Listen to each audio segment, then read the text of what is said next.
Mayo de 2015, Exuma Sound en las Bahamas. Se ve a un pequeño grupo de tiburones nadando alrededor de un área cerrada en el fondo del mar, pero entonces se convierte en una lucha por la supervivencia.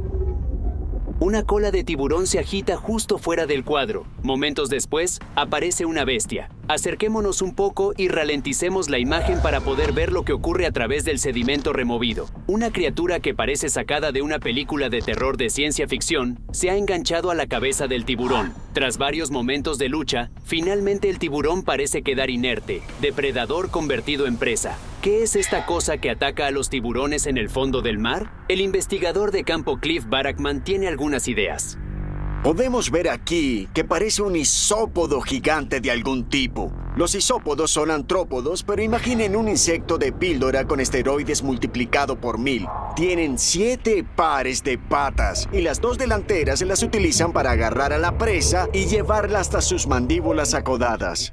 Pero Barackman cree que no es un ajuste perfecto. Se sabe que los isópodos gigantes crecen alrededor de 40-50 centímetros como máximo, pero el tiburón medio mide entre 1,5 metros y 2 metros. Así que, ¿qué tamaño tendrá este animal? Así que hace una inmersión más profunda en otros habitantes marinos conocidos. El mayor antrópodo conocido es el Jaekelopterus. Alcanzaba los 2 metros de longitud y pertenece a la familia de los escorpiones marinos. Eran depredadores voraces. Se dice que estas criaturas canibalizaban a los más pequeños de su propia especie, por lo que también podrían devorar a una persona y, desde luego, a un tiburón de menor tamaño. Los Jaekelopterus eran más que simples carroñeros, eran cazadores. Cualquier cosa que nadara o se moviera delante de ellos era presa fácil. Entonces este Jaekelopterus parece una coincidencia probable, pero Barackman dice que hay una trampa. Se cree que estos escorpiones marinos se extinguieron a finales del Pérmico, millones de años antes de la evolución de los dinosaurios. Pero parece una presunción muy razonable pensar que hay algunas especies ahí abajo que se cree que se extinguieron hace mucho tiempo. Primero, le preguntamos a nuestra bióloga marina, la doctora Shay Steingas, si podría ser un animal que se pensó se había extinguido. Resulta que hay algunos precedentes. Los monoplacóforos fueron redescubiertos en 1952 en Costa Rica, después de haber sido vistos en el registro fósil hasta hace 375 millones de años. Los monoplacóforos son un tipo de molusco pequeño con un caparazón que vive en el fondo del océano. Apareció por primera vez más o menos al mismo tiempo que el escorpión marino gigante de Barackman. Pero Steingas tiene dudas de que un Jaekelopterus redescubierto sea lo que estamos viendo aquí en las Bahamas. Si tuviéramos que pensar en la idea de que esto es un Jaekelopterus, lo que esperaríamos es ver una especie de forma cónica. Pero lo que veo aquí es algo que es realmente redondo y se parece un poco a un semicírculo o un círculo oblongo, por lo que tiene un cuerpo fusiforme, lo que significa que no tiene apéndices realmente definidos. Para Steingas, se parece al otro artrópodo de nuestra alineación. Lo que veo aquí para mí se parece mucho a un isópodo de aguas profundas. Y estos son animales increíbles que tienen garras como piernas extremadamente fuertes y tienen partes de la boca que esencialmente pueden rasgar la presa en pedazos. Eso sigue dejando la cuestión de que parece tener el tamaño incorrecto, pero Steingas tiene una solución. Hay que pensar en la escala aquí, suponiendo que esto es un isópodo de hasta 50 centímetros, que nos da un poco de referencia de tamaño para lo que estamos viendo aquí en términos del tiburón que está atacando. El biólogo y entusiasta de los tiburones, el Dr. Floyd Hayes, concuerda. Todo depende del tipo de tiburón. Cuando congelamos el encuadre aquí, podemos ver que hay una quilla en el lado de la base de la aleta caudal o cola, y eso indica que se trata de una mielga. Son tiburones relativamente pequeños, típicamente de 1 metro como máximo. Es mucho más vulnerable a la depredación por un isópodo gigante. El veredicto. Se trata de un miembro especialmente motivado, algunos dirían bastante hambriento, de la especie de los isópodos gigantes. Y considerémonos afortunados de que el escorpión marino de 2 metros de largo muriera mucho antes de que los humanos viviéramos. Es septiembre de 2018 en Nápoles, Italia, durante la fiesta de San Genaro, también conocido como San Januario. la Catedral de la Asunción de María está abarrotada de gente fija en el obispo que sostiene el relicario de plata. En su interior hay 2 ampollas o viales que contienen lo que se dice que es la sangre de San Genaro. Tiene siglos de antigüedad y este es su aspecto normal. Pero miren lo que ocurre cuando la reliquia se pone de lado. La multitud aplaude inmediatamente cuando la sangre endurecida durante siglos vuelve a fluir en líquido. Christopher Simonetti estaba allí.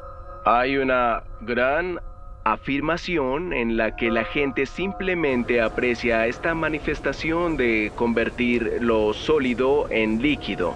Si este milagro no se produce, la comunidad en general se siente condenada a la perdición.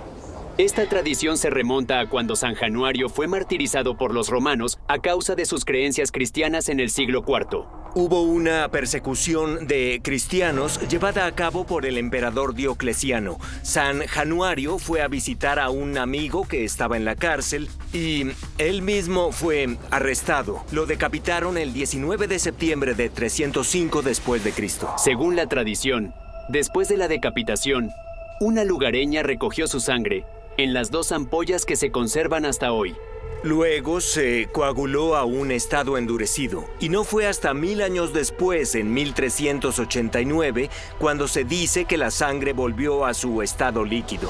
Este ritual ceremonial se realiza 3 veces al año. Cuando la sangre se licúa, es un signo de buena fortuna, y cuando no lo hace, se ve como un mal presagio. Algunos de los buenos augurios son la visita del arzobispo de Nueva York en 1978 y la del Papa Francisco en 2015. Algunos de los malos augurios incluyen las decenas de miles de personas muertas de peste en 1527 y luego en 1980, cuando otras 3000 murieron por un terremoto. Primero, el Dr. Ed Hope analiza si esta sangre es siquiera real. La iglesia no deja que nadie abra el vial para averiguar lo que hay allí. Se han hecho algunas pruebas en el exterior con luz, lo que llamamos espectroscopia. Este examen confirma que hay un porcentaje de ese líquido que contiene algo de hemoglobina, que es la proteína de los glóbulos rojos. Así que esta sustancia probablemente contiene al menos algo de sangre humana real. Pero, ¿es posible que literalmente se derrita?